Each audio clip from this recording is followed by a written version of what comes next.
ദശകം 44 നാമകരണവും ജാതകഫലകഥനവും. ഗുണം വസുദേവഗിരാ കർത്തും തേ നിഷ്ക്രിയസ്യ സംസ്കാരാൻ ഹൃദ്ഗതോ ഹോരാതത്വോ ഗർഗമുനി ത്വദ്ഗൃഹം വിഭോ ഗതവാൻ നന്ദോദനന്ദിതാത്മാ വൃന്ദിഷ്ടം മാനയന്നമും യമിനാം മന്ദസ്മിതാദ്രമൂജേ ത്വത്സംസ്കാരാൻ വിദാതുമുത്സുകധീഃ യദുവംശാചാര്യത്വാ സുനിഭൃതമിതമാര്യകാര്യമിതി കഥയൻ ഗർഗോ നിർഗതപുളക ചക്രേ തവ സാഗ്രജസ്യ നമാനി കഥമസ്യ നാമ കുർവേ സഹസ്രനാമ്നോ ഹ്യനന്ദനാത്മോ വാ ഇതി ന്യൂനം ഗർഗമുനി ചക്രേ തവ നാമ നാമ രഹസി വിഭോ കൃഷിധാതുരണകാരാഭ്യാം സത്താനന്ദാത്മതാം കിലാഭിലപത് ജഗദ്ദഖകർഷിത്വം വാ കഥയദൃശി കൃഷ്ണനാമ തേ വ്യതനോദ്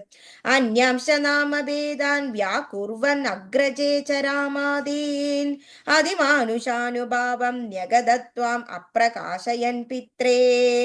സ്നിഹ്യതീയസ്തവ പുത്രേ മുഹ്യതി സനമായികൈ പുനശോകൈ ദ്രുഹ്യതീയഃ സദു നശ്യേത് ഇത്യവദത്തെ മഹത്വം ഋഷിവർയക ജേഷ്യതി ബഹുതര ദൈത്യാൻ നേഷ്യതി നിജ ബന്ധുലോക കമലപദം ശ്രോഷ്യ സുവിമലകീർത്തിരസ്യേതി ഭവദ്വിഭൂതിം ഋഷിരുചേ അമുനൈവ സർവദുർഗം തരിതാസ്തകൃതാസ്തമത്ര തിഷ്ഠധ്വം ഹരിരേവേത്യനഭിലപൻ ഇത്യാദി ത്വാം അവർണയത് സ മുനിഃ ഗർഗേദ നിർഗതേസ്മിൻ